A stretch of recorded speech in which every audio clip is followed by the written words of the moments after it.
As for a future life, every man must judge for himself between conflicting vague probabilities.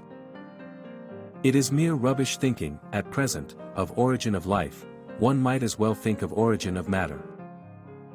Although much remains obscure, and will long remain obscure, I am convinced that natural selection has been the main but not exclusive means of modification. Mere chance, alone would never account for so habitual and large an amount of difference as that between varieties of the same species. I have called this principle, by which each slight variation, if useful, is preserved, by the term of natural selection.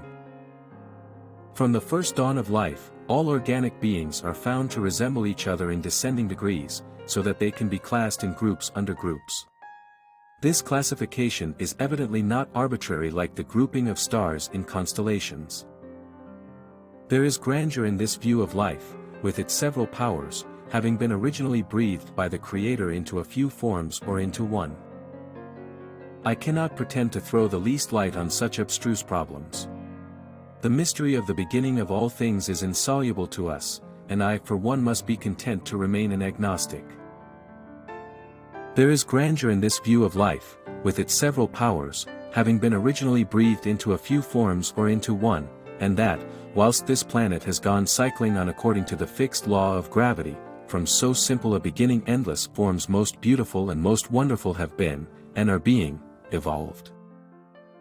Nothing can be more hopeless than to attempt to explain this similarity of pattern in members of the same class, by utility or by the doctrine of final causes.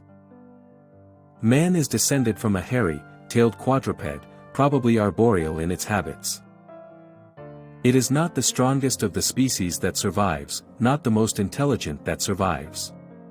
It is the one that is the most adaptable to change.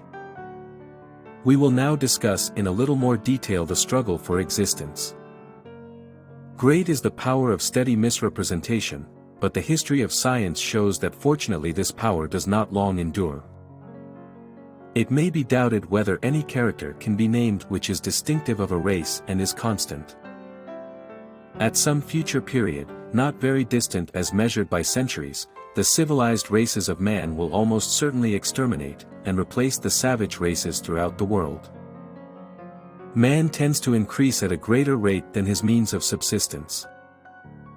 The very essence of instinct is that it's followed independently of reason. One general law, leading to the advancement of all organic beings, namely, multiply, vary, let the strongest live and the weakest die. A man who dares to waste 1 hour of time has not discovered the value of life. A republic cannot succeed, till it contains a certain body of men imbued with the principles of justice and honor. A scientific man ought to have no wishes, no affections, a mere heart of stone. A man's friendships are one of the best measures of his worth. If the misery of the poor be caused not by the laws of nature, but by our institutions, great is our sin.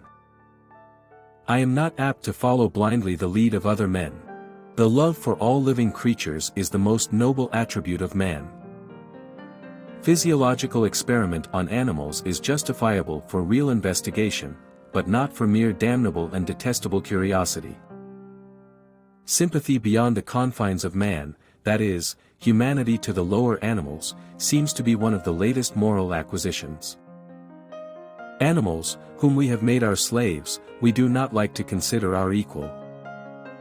Besides love and sympathy, animals exhibit other qualities connected with the social instincts which in us would be called moral.